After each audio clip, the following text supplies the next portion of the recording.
Are you kicking it off? Don't know. You Kind of need you to. do you want me to? Yeah. All right. She's a nervous girl. We're ready. Are we going? Yeah. Do you want one of those? Yeah, do a clap. That's so much theatre kid already. She's fucking business. We're less than 1 minute in.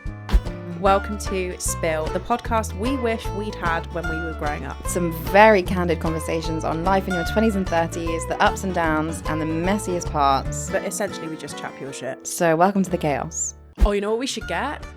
A spill clapper. I'd love that. It's a lot of merch happening. Okay, anyway, we're back. We're back. Did you miss us? I've been saying that all morning. Where's that from? Kardashians. Did you miss us?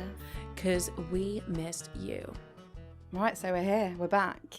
What, like, the space between end of season 1 to start of season 2 feels like a big fat wedge of life has happened, isn't it? When was that, though? It feels like it has actually been a really long time. We finished recording season 1 in May? June? sometime in the summer because it was hot. Yeah. And we're Wow, now yeah, a lot has happened in that so time. many things. But we actually could not be more thrilled to be back here. Excitingly, we've got a couple of really exciting things, but the first exciting thing is where we're recording today. Go on, then. We're in the Beauty Pie headquarters. I'm like beyond thrilled. Because Beauty Pie is our official sponsor for season 2. We'll add Also, in the other apps. This is the vibiest place we've ever been. What, pink in everywhere. the world? Oh yeah, it's so on brand. Yeah. Spillier's pink, Beauty Pie's pink. The stars have aligned. The glow. Your lipstick's pink. Stunning. Your mum's pink. No, No, I'm joking. No, we're banning the mum jokes immediately. But people really enjoyed them. No, you really enjoy them. Tell everyone what word you've been using non-stop since at the end of season 1. I don't know what you're talking about. Tell everyone what word you've been using. I don't use any words that you use. You've called every single person bro since the end of May. I did actually use that word before, though. You can't just claim like the most generic words as entirely your words. I can. And also, what did you say in Sicily? No. Go on, tell everyone. I'll either expose you or you can expose yourself. Billy said... As a joke. I said it as a joke. She didn't say it as a joke. She did. claimed it as a joke after she said it, but she said, stoonin'. I said it to you as a joke because it is the worst word to exist. Well, everyone's using it and Jason even pulled you up on it. No, he didn't. Only because you were a little bitch about it after, like, ow, she stole my word. Anyway, what have we been up to? Let's tell everybody. We've had a hectic summer. Yeah. I've had a really nice summer. It's been great. Did You loads been in of the travelling. country? No, not really. My favourite kind of summer. Billy Airways back. Catching flights, not feelings. Go on, tell everyone where you've been. Ibiza, Formentera, Turks and Caicos, Dominican Republic, Portugal, Sicily, Yeah, Bill's and I... Puglia. Puglia. Both of those are weddings, though. That doesn't count as a holiday. Bill's and I have just come back from Sicily together. Big family holiday, wasn't it? Yeah, I'm struggling to find words to describe that experience. It was a lot. Parts of it were fantastic and lovely, and parts of it were utter chaos. Yeah, I mean, I'm starting to think that maybe we are the chaos, but I don't know. I think when our families get together, it's like point blank chaos because everyone has a lot of opinions on food, only food, nothing else really. The hotel that we stayed at was also like Italian faulty towers. It was bad. Everything went wrong. My feet didn't touch the floor the whole time. I showered in my flip-flops. There was one, bearing in mind we were there for a wedding and like most of the wedding party was staying at this hotel. There was one iron in the entire hotel, no ironing board, just one iron. See, I don't iron my clothes, so that's not a problem. I know that's obvious. Welcome to the video format. Oh yeah, that's exciting actually for season 2, everybody. We're on video. Where do we wave? You can... Hello. You can full see us. You can actually watch the episode, which was one of our most requested things from season 1. I feel like people want to see the video so they can really see the breakdowns happen. Yeah, IRL. like people love watching us cry, innit? Don't worry, it happens every episode. Yeah, it does. Sometimes no, not this happy episode. tears. Yeah, happy tears. What have you been up to? House? Big reno? Yeah, we Are you still ready to can't talk about No, that? we still can't talk about it. Basically, Okay. I need the final bit of work to be completed before I can let rip.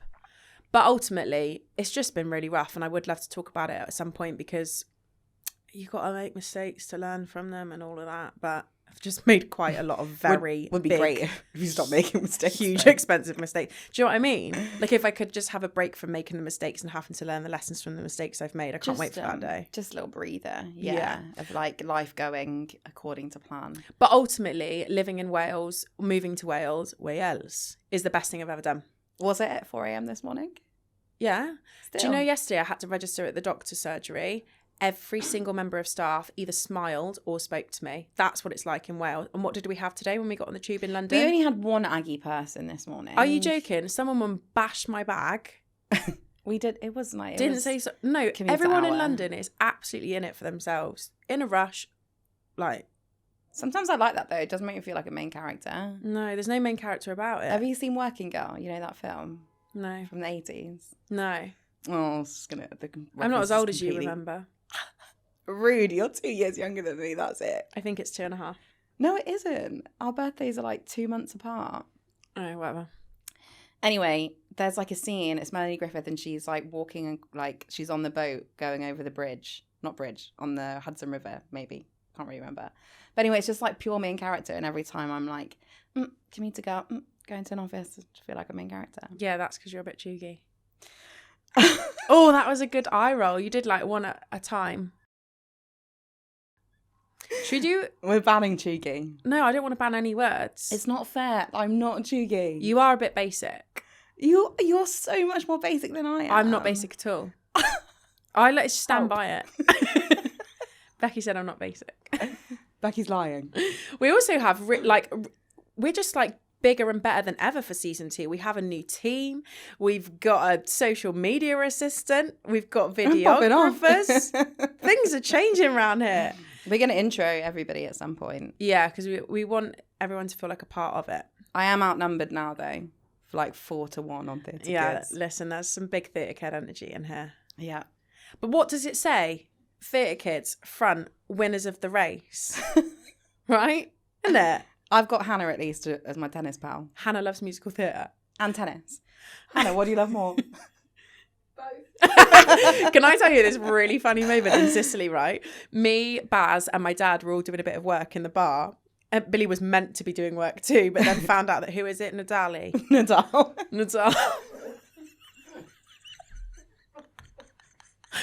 That wasn't bad from you though. Nadal. Yeah. I reckon he would like that nickname. Maybe. Is he the really fit one? He's Spanish. He was really fit back in the day. Yeah. There's a Greek one that I like. No, he's Italian. Matteo Berrettini. He's the really fit one. No, there's a Greek tennis player. Oh, Tsitsipas. Not fit. You're entitled to like him though. We've got different taste. He's like really arrogant. That's Nick Kyrgios. Yeah. Yeah. He's kind of retired now, but yeah. Really fit. Oh. Big red flag. Massive walking red flag. And being a Greek man is a red flag. As I learned at that wedding. Yeah, and I can say it because I'm Greek. Not you, Dad. Puix. What was my point in this anyway? I was sat in the corner crying. Oh yeah, so she found out that Nadal finished tennis and tears rolling down her cheeks, crying over this tennis guy. I was so upset. What did you say to me? You were like, this is the same as if Lin Manuel Miranda never wrote a musical again. I was like, it's very fucking different. It's not the same thing. Everyone knows who Lin Manuel Miranda is. No one knows who Nadal is. In your world. If you were to hold up pictures of both of them on the street, I guarantee 9 people out of 10 would know who Nadal is, not Lin Manuel Miranda. I'm so down for doing that experiment. Daisy. Should we do it? Yeah. All right, fine. All right, but let's put money on this. I'm going to win. Do you know he writes for Disney? He literally wrote Moana. Yeah, but that's like people knowing what Ridley Scott looks like. Like people know the name, but they don't. A really famous director. I don't know. I'm not good with stuff like that. He directed Gladiator. Oh, but I'm excited for the second one of that. This is going on. Gladiator 2. Should we do our spill of the week before we've done a whole episode? Yeah, just go chatting your shit. What is your spill of the week? My spill of the week is that I'm obsessed with Nobody Wants This. Oh, it was so good. It was so good. The first kiss was outrageous. Yeah. Watched it a lot. Adam Brody. I mean, did you watch the OC? It's a really stupid question. Yeah, you did. Obviously. Yeah. He was my favourite back then. Yeah, it's everyone's favourite. Some people like Ryan. Nobody liked Ryan. Just Marissa. I did quite like Ryan as well. I mean, his character wasn't as interesting or as fun. Yeah, but when he came back in Nobody Wants This, I thought, Pappy grew up, didn't he? Yeah, really in the market for a hot rabbi. And he actually did marry her in the end, right? No, he married Leighton Meester. Yeah, who played Summer. No, she was in Gossip she's Girl. Blair. XOXO. Blair from Gossip Girl. Yeah, so Nobody Wants This. The pace, the humour, the writing was so shit hot. But it was the first kiss is what really knocked it out of the park. Yeah, with the hand on the face. Second best ever first kiss on screen. Because he held her face. Yeah, but the best one is Nick and Jess in New Girl. I haven't got that far in New Girl.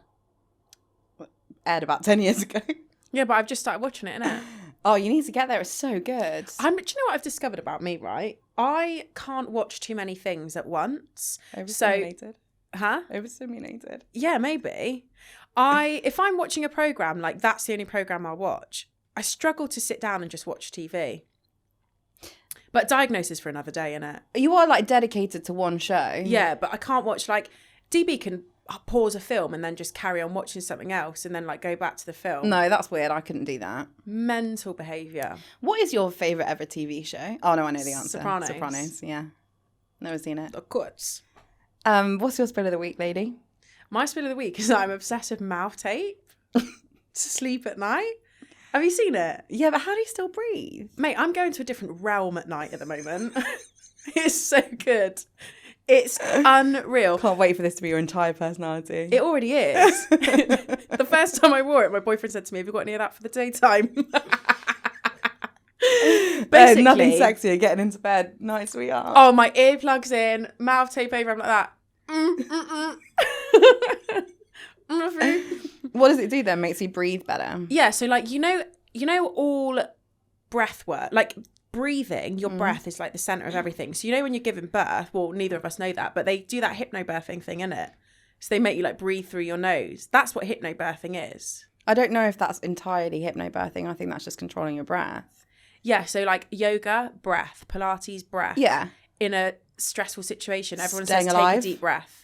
But you're meant to, when you take a deep breath, in through the nose, all together now. Don't I laugh. And then out through the mouth. And that's it. Into your diaphragm. It's got to go all the way down. Deep yeah, breath. but you're breathing through your nose. Yeah. So mouth tape makes you only breathe through your nose as you sleep. So about a year ago, I started researching this and like all the benefits for it. And I was like, fuck closing my mouth. But when I'm going to sleep, like that's hard. I'm like, look like I've caught the plague with my mouth open. But what if like I sleep on my front?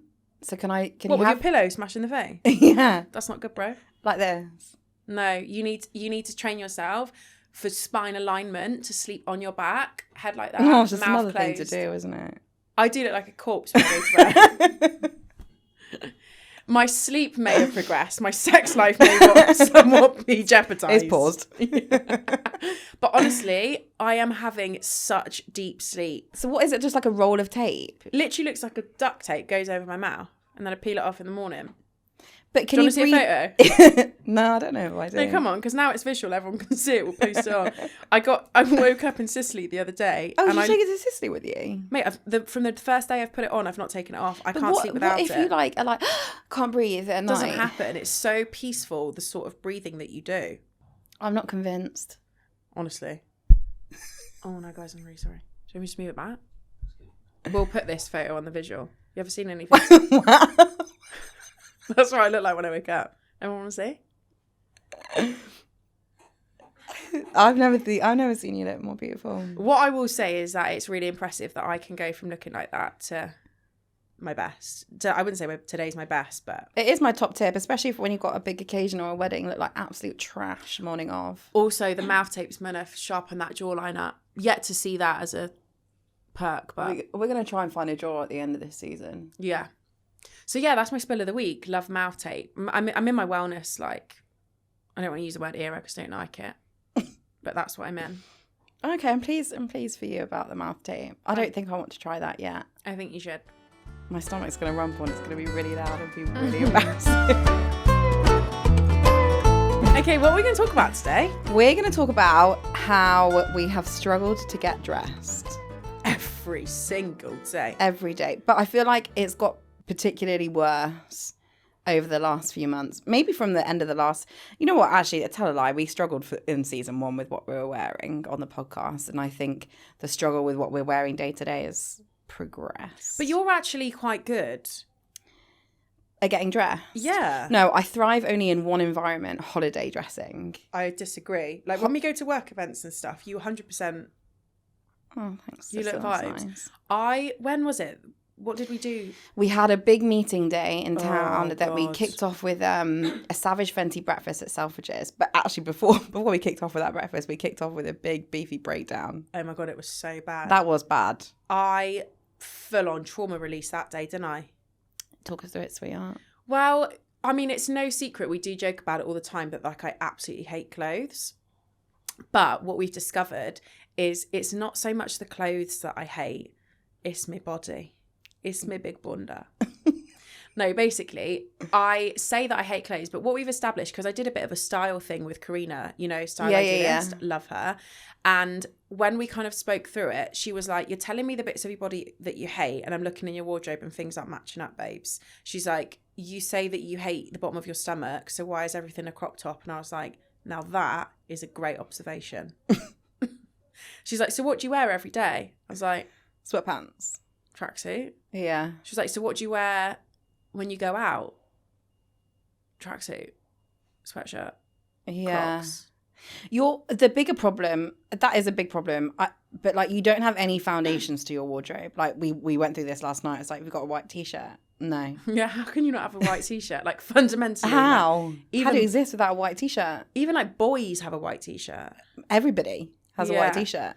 I think though, like this industry does add pressure to the dressing. Totally. And like you turn up to an event and everyone's in like the latest designer piece, or they've got like this stunning designer bag, and I'm like, I've got a canvas tote out there that my dad gave me. It is confronting, and I think like that's the sort of big word that comes with getting dressed, because you kind of can't get around that, like, it is your body that you're dressing. Yeah. And when you're trying to compare yourself constantly, which is when you send me pics, and I never do this, like I have never like made a Pinterest board of like outfits I like or things I want to wear or whatever, like, but my body shape has always kind of been one way, so it's sort of been easier to understand how to dress that.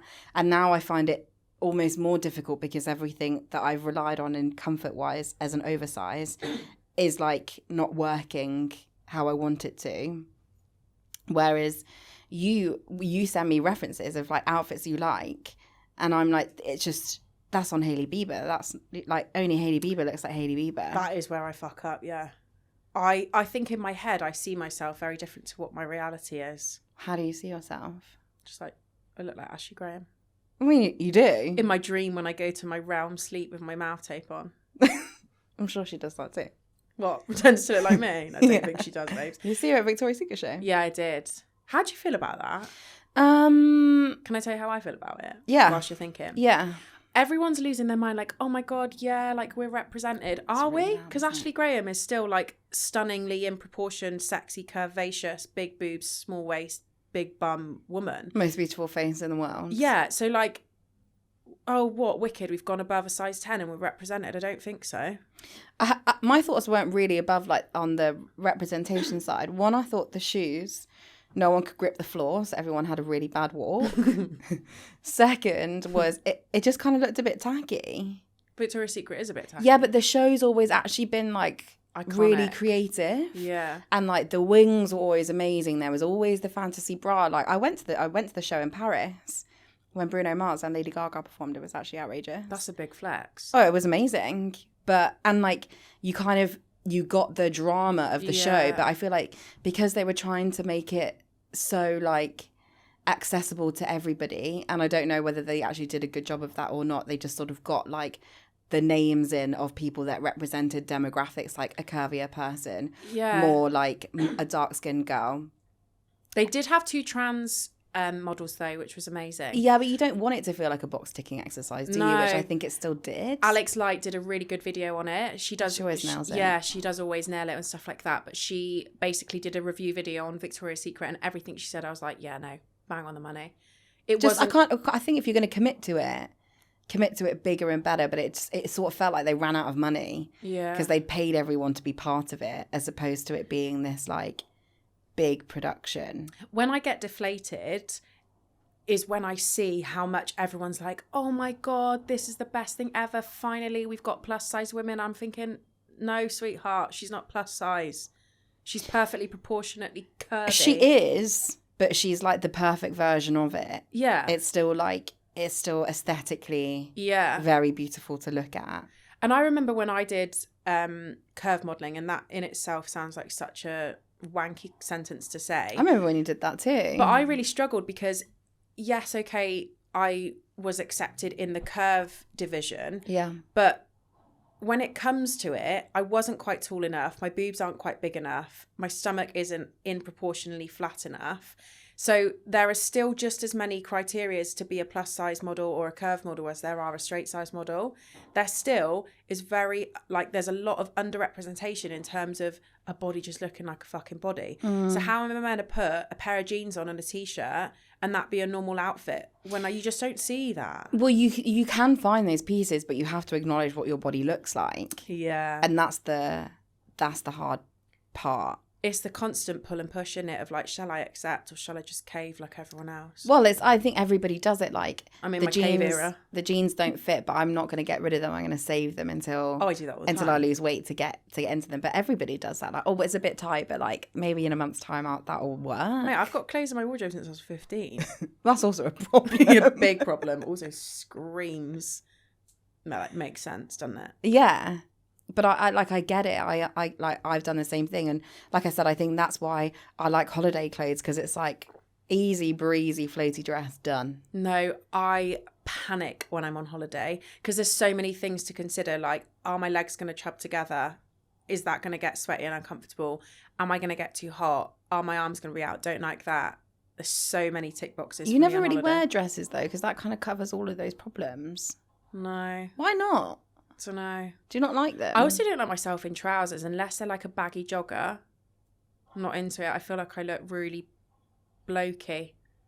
You look great in those leather trousers. Yeah, but I get really hot in them.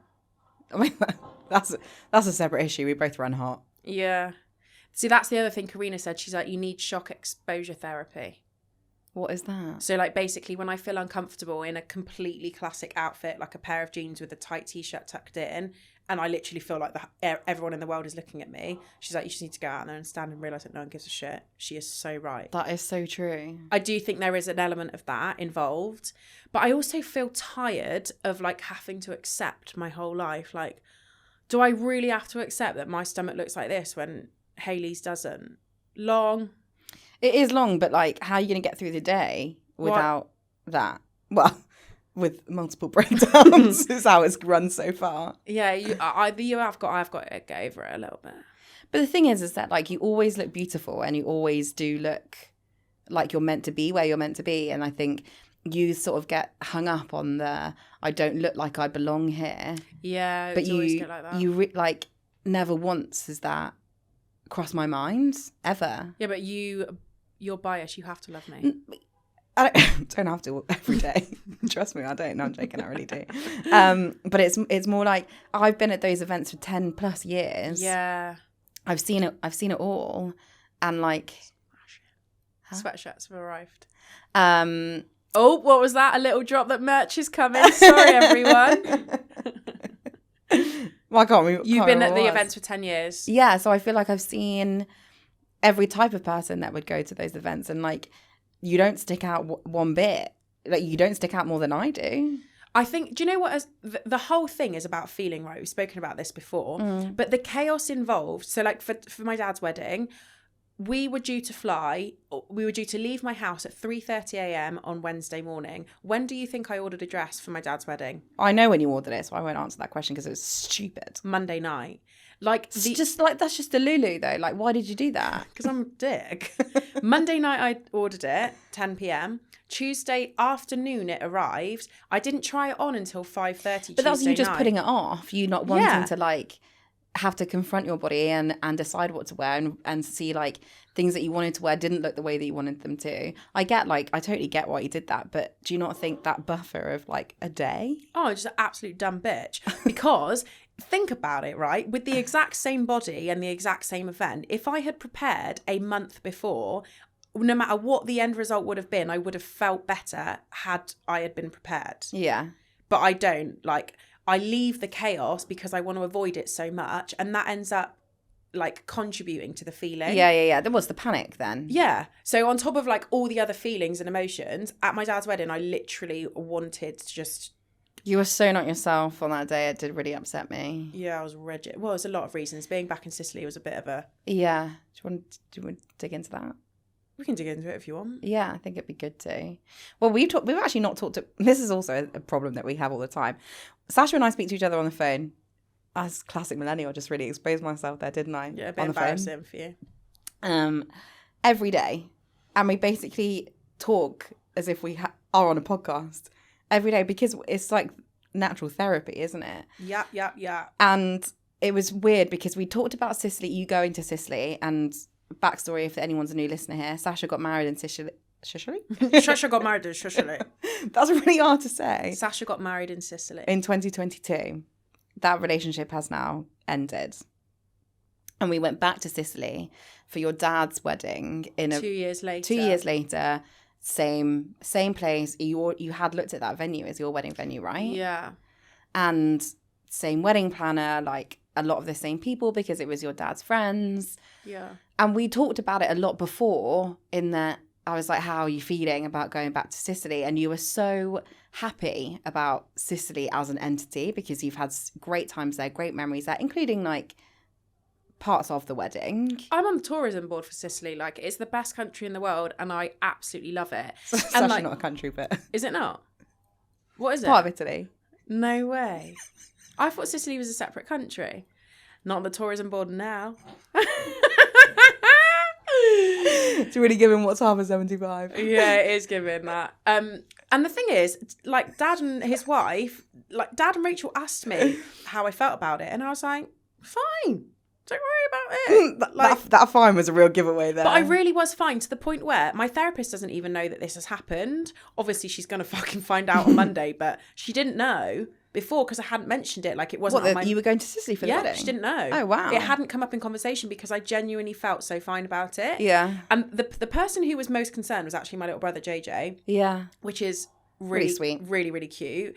And he really early on was like, Sash, are you okay about this? I was like, yeah, mate, absolutely fine. Like, what's the problem? Anyway. I think we did a lot of like laughter deflection with it though. Like, going back to Sicily for another Polari wedding. Yeah, that's literally how I survive/fall. Yeah. I joke about everything. You know, actually on my last therapy session, she didn't laugh at me and I didn't like it. She's not there to validate you. What else am I paying her for? I am. What am I paying her for? If you're not going to laugh at my jokes, then what? But yeah, touchdown in Sicily and something fucking shifted. I thought about it so much on the flight over because we had talked about it and I was like, this is a bit weird. Like, how do you feel about it? And you did kind of like keep pushing it at arm's length a little bit in the way that you talked, where you were like, yeah, it is what it is. It's fine. I'm happy about it. Like, give me a cannoli smash. But on the way over, I was like, this is actually like, because you haven't been back since you went on your honeymoon.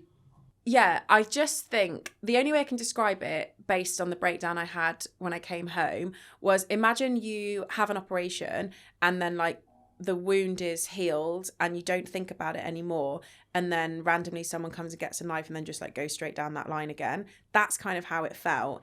And the thing is, that's really hurt my heart. Don't cry. I won't. But... Save that for like episode 2 or 3 at least. Okay. Because I wasn't expecting it either, and also because I've worked so hard on my personal growth. She is doing the work. I couldn't hide it very well. Like, I really felt it in my body that I was being different and I was being quiet and I didn't know what to do about it. And DB, bless him, being thrown into that environment and handling me the way that he did that week is such like testament to who he is and the way he handles me, because I feel like without so much as even speaking about it, he knew that I was not okay. Yeah. And I felt like the whole week I was like poking and, you know, like jibing, and I just didn't know how to express how I felt in the moment, but I knew I wasn't feeling myself. And then when we got home, I really did just like, bleh. But I guess hard to know how you were going to feel. Yeah. Like we knew that there would be a lot of feelings. Yeah. But there was going to be some good ones, some bad ones, some, I don't know, like murky ones, I guess. Yeah. But ultimately, I just felt very exposed and very confronted by the whole situation. Like, yeah. I've said this a million times. Obviously, I'm not happy that my marriage ended. I'm not happy that I'm divorced. Like, that really isn't how I saw things for myself. Yeah. I'm happy with where I am and the decisions I've made. But being confronted with the reality that my marriage only lasted 8 months and we had this wonderful time in Sicily at the time, blah, blah, blah. It was just all a lot, really. But look, we had some fantastic food out there. We had a lot of good gelato. Yeah, and like, and we I'll had go some back good forever. Bartia Polari lols. 100%. I want to go back, and I, in a weird way, I actually feel like it's probably been the best thing for me, because now when I go back, it's going to be on my your place terms. again. Yeah. It'll be my place again, and it's fine. Do you feel like more closure from that, or? I think not? That's the thing. The closure on my marriage and my relationship happened, you know, a while ago. It's also the people, like, you hadn't seen a lot of those people since your wedding. Yeah. And that's what played on my mind the most. I was like, this is not what I want for you. Like, it was almost like, I want to protect you from this. So people being like, oh, like, Sasha, how are you? Is this difficult for you? Yeah. Like, but my boundaries were mega strong, you know.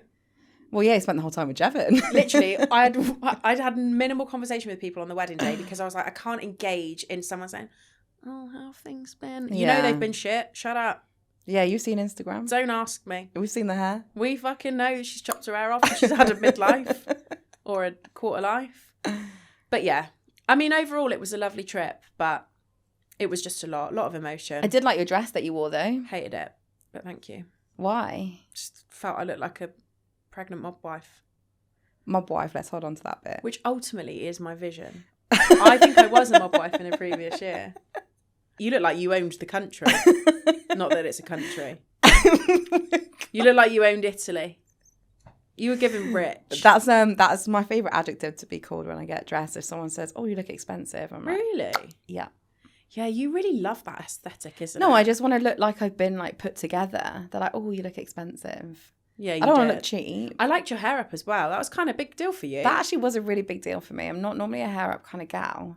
I like a big bouncy blow dry because it's not chuggy, it's basic, and I'm happy for it to be basic, but it isn't chuggy. Chuggy and basic are the same thing. They're not. Okay. They're actually really nuanced and very different. Okay, you're getting quite angry about it. Either way, you're basic, so whatever. I'm fine with being basic. I just don't want to be chuggy. All right, yeah, but you like a big blow dry. I do, because it's always been like part of sort of hiding my face, hiding the like multiple chins that I own. No, come on, we're not having that language on here. No, it's fine. That's just fact. It's not like, oh. That's just how it is. But anyway, for this wedding, I put my hair up, it was just so hot. I was like, this is going to go one of two ways. I really liked it on you. And also, I liked it more than I thought. Yeah, loads. And the best thing was the next day, because I wasn't sweating as I normally would with my hair down, my hair was good to go. I didn't even have to do anything with it. Yeah. But it felt like I was being brave by doing that. But the only way I could do that with my hair is by knowing that I felt like I looked good in my dress. Yeah. See, shock exposure therapy as well, innit? Yeah. And you did look really beautiful. Thank you. My favourite hairstyle ever is slick back, because there's nothing I can do with it. It suits you to a T, though. Like, you wear it so well like that. Is it because I'm Italian? No, but what is concerning is the infrequency at which you wash your hair when you're doing that. We actually fucking peaked this time round. That was a bit disgusting. Mate, I think it was 9 days. Sasha, that is so wrong. That photo I just showed you in my mouth tape, I think that was day like 7. Sorry, but I can't get a second day, and you're out here with like 9 days dirty hair. Just showing up as I am, babes. That's it. And all right, proud of you. Well done. Flocking in. How are we going to approach clothes now? So I have got a bit of a game plan. First of all, I'm not buying lots. We're going to buy better. Buy better. Less. Buy less. And there has to be an element of me taking accountability for acceptance. Like, no matter what I do to my body, I am not going to ever suit nor be a size 8, 10. Yeah. And I need to stop looking at size 8, 10 women for inspiration on how to dress. You can look at it for inspiration. I think the problem is when you look at it and think you're going to look exactly like that, because your body is not that. But the thing is as well, right? It's confidence, isn't it? Like one of my friends, Michelle, who lives near me, she wears whatever the fuck she wants and she's so confident and I think she looks incredible. I mean, it's a massive factor. I always say this, like, I can't be confident unless I'm comfortable. Yeah, that is a problem for me. Like, I can't, if I'm in heels, forget it, not confident one bit because I'm so uncomfortable. If I'm wearing clothes that make me feel uncomfortable, I won't be confident. So I have to know. But I feel like I had the feeling that you're having now, I had about 15 years ago. And I confronted it then and there. I was like, I'm not really a jeans girl. I'm not really a this kind of girl because it just doesn't suit my body. So I worked out how best to dress myself. Acceptance in it. Then. Yeah. Well, I also was like this, where I could shop was so limited and the options were so shit that I was like, I've got to figure this out now. Otherwise, I'm going to look like a troll for the rest of my life. I'm not saying I nail it. I really don't think I do. But I've learned what suits me more than what doesn't suit me. And not just in terms of what suits you in terms of looking good, because that's subjective, but what suits you in terms of how you feel. What makes me feel comfortable and therefore makes me feel confident. That I loved that little cash outfit you wore in Sicily, when you had like your flared Lululemons on and an oversized t-shirt. That looked so cool. That's a very you outfit though. Yeah. Cashy. I am a cash, but there's no in between. I'm a cash girl, and then when I dress up, I love to dress up. Like I actually really do like heels. Couldn't be me, but that was basically a gym outfit that I wore. That you were like, that's the greatest thing you've ever worn. I went, I'm going for a walk. That's me. Yeah. I do thrive in my pajamas and loungewear. Nobody wears sweats better. You do wear sweats very, very, very well, but in order to like leave the house in something that isn't sweats, we're going to work on that. And you know what? Something else that happened in the break between season 1 and season 2 is I went and watched Candice Brathwaite live on her book tour. Yeah. And she's written a book recently called Manifesto, which I'm yet to read, but I know in advance I'm going to love. It was one of the best nights of my life. Obviously, I'm obsessed with her anyway. We're like that. She spoke about how you have got to dress as the woman you want to show up and be in this world. Sweetheart, I ain't getting to the places I want to go in these tracksuit bottoms from H&M. It's not happening. No more washed out Gildan t-shirts either. Don't hate the Gildan. No, let me finish. They're heavyweight. I'm all for the Gildan t-shirts. Let's just get some fresh ones. Let's bin the ones that now no longer even look black, but just washed out grey. I think it says a lot about my wardrobe. So for context, my dad's always worked in like garments, so he does promotional wear. Yeah, promotional wear, print and embroidery. Most of the majority of my wardrobe, my whole life has come from Dad. Can you order me some t-shirts? I got 3 arriving today, black, white, and grey. Gildan heavyweight. You wear them well, but we're just gonna work out what you can wear them well with. Yeah. That like dress for the job you want. That's kind of has that sort of narrative have been like perpetuated for years and years and years. Yeah, she worded it a lot better. I can't remember how. But that is one of the first things I got told when I worked in magazines. It was like dress like when I was an assistant. They were like dress like an editor. Whoa. And I was like, sorry, what does that mean? I tell you who always dresses well. Who? Becky. Yeah. We said this in season. Vibey girl. Vibey girl. Every time she comes that kitschy coat. Yeah. See, you knew what the brand was. I was like, oh my God, love your jacket. Wouldn't even cross my mind to think what brand that would be. Didn't even know the brand. Yeah, but that's been my job for the last 12 years. Yeah. It's different. I knew that your trainers were Adidas. Thanks so much. Adidas, Sporty and Rich. Kick really me cool. again and see what happens. With your dirty London Street shoe. So we're going to make some changes, and by the end of season 2 I'm going to be sat here and I'm going to look You're going to be in a full tailored outfit. Yeah. I think that also is a big deal, like getting tailored, having clothes fit my body. You know, I change all my clothes. Not all of them, but I like alter so many of my clothes. It does make a difference. If I really like a shirt, but I'm like, oh, it doesn't feel like roomy enough, I just add side splits onto them. Or like if like those Lululemon trousers that you loved, obviously I'm a short ass, I'm only 5'5", and they're meant for like 6-foot Amazonian models. Just got them taken out. Yeah, just hemmed them. They actually do a free in-store service. Oh, delicious. But you can change things. Every blazer I buy, I take out the shoulder pads because I don't want to be any broader, and I pin the shoulders up because I've got short T-Rex arms. Hey, DB always says I got T-Rex arms. But Yeah. I actually don't. He just does it to wind me up. They're not even that short. He always says, "Oh, look at your little T-Rex arm." I don't think they're long. But anyway, alter your clothes, kids. Changes your life. Yeah, go to a tailor and buy better, not often. I'm excited for you though, because I feel like you've got your head around the big bit that you needed to, of like confronting your body, taking accountability for how you look and how you want to look. Yeah, and also the other thing I've done is I've faced it front on with no more humour. Like, so much of my career, the spikes in numbers have been from me getting naked in front of the camera, trying on clothes and laughing about it. And that is, like, that's what people love. And I get it, and it is funny. And I am really good at saying I look like a kitchen roll or something with the clothes that I'm wearing. No, I do. No, we're not saying that about ourselves anymore. What, if I put a dress on, I look like a blue kitchen roll? That's what I look like. Okay. But what I'm saying is we're not making those jokes anymore. We can make the jokes, but then we're like, but this is how I'm going to improve this. Yeah. We've got to think about the next step. Yeah. Basically, we can't just deflect with humour for everything. We are actually professionals at that though. So good. I love it really. Well, if you can't laugh, you'll cry. Yeah, take. Every episode, we answer a couple of questions from you spilly people, and we just want to let you know that if you want to send the questions in, you can DM either Billy or myself. Yeah. Hear that little iPhone tap screen. So ASMR for you. Yeah, make them juicy, make them funny, make them deep. However you like it, we'll answer them. Yeah. Not all of them, but the juiciest ones. Right. Speaking of, let's go.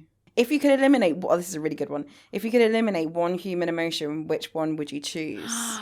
Anticipation. Don't say it. Well, we're recording already. We're still going, this aren't is we? it. Is this still the part? We still recording? Okay. Yeah, you big dickhead. Go on, ask the question again, just in Okay, case. if you could eliminate one human emotion, which one would you choose? I think anticipation.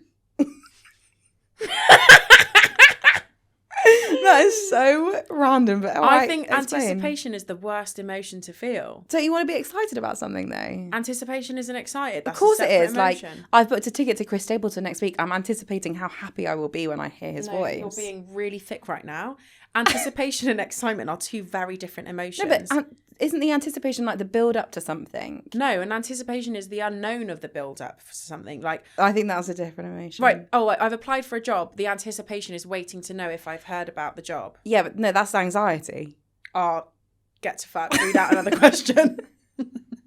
Go on, whilst we're here, what three emotions in one would you choose? Jealousy. Oh. Yeah. I think it's a really awful trait, but like we all do it, don't we? No, but I think jealousy is branded as this really bad thing. But I don't think there's anything wrong with being jealous, because being jealous doesn't mean that you don't want that for them. It kind of does, yeah. Being like the biblical sense of jealousy is that you want what the other person has and you don't want them to have it. Right, okay. That I disagree You with. can envy, which I think is maybe like less horrendous as jealous. I feel like jealousy, you want bad for the person and you want the good for yourself. I think you need to Bible reference that, because I ain't sure about that. All right, Genesis, Exodus, let's go. Oh, wait, this is good. Which first time do you wish you could experience again? Oh, what, in my whole life? Yeah. Oh, God. Have you got that on top of your head? Tip Uh, of your tongue, even? Yeah, I think so. Go on, you go. Going over the Brooklyn Bridge into Manhattan. Is it the Brooklyn Bridge? No. It's the the bridge, whatever bridge you get from JFK into Manhattan. And you see, the first time I ever saw that skyline, I was like, whoa. What, on the plane? No, in the car. Oh. That's like a core memory for you, is it? Yeah. All right. Judge it away. So what's the question again? Which first time do you wish you could experience again? That's a bit shallow, but whatever. Mine's quite deep. Go on, making me feel bad. If I could go back to any time and experience it again, because I can't remember what it felt like. I'm going to hate that yours is so much better. You are so on brand for you. I'd go back to when JJ was born. Oh, God, you went so deep. Yeah, I'd go back to when he was born. Me, when I first saw New York, yours, when life was born. Maybe it was the Bible chat that kind of got me going. I was going to say chicken tenders, but I thought that's not.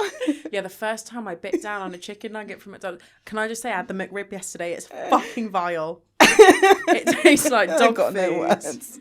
Oh, really peaked yesterday. So when Jason was born? Yeah, I think I'd go back to when he was born because I actually have... So my memory's a bit weird, right? It's either completely non-existent or what I do remember is as vivid as a scene from a film. And I have such vivid moments of remembering when Jason was born. Bearing in mind I was 3 and I'm 33 Can you even now. remember stuff from then? Yeah. Oh. Yeah, all the rows, everything.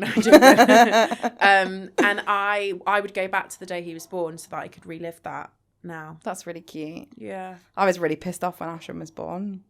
That is so telling of He everything. was born 2 weeks before my 5th birthday, and I had a really big plan for my birthday party at the farm park. Makes so much And I was sense. so upset that he'd come and ruin my birthday plan. I was like, who's going to make my cake now? Mum's stuck in hospital. She's got to feed the baby. I'm not going to have a birthday cake. So on brand. Obviously, she still made me a homemade cake that it looked like a farmhouse, and it had I remember it. Oh, wow. You manifested farmhouse from age 5. Here's a problem. She had chocolate fingers that were like the window frames and the door frames, and chocolate buttons as the farmhouse roof. She obviously didn't come to my party, but the cake was there. So. You are such a fucking brat, you know that? It's on my call. It's your call. All right. Love you, bye. Love you, bye.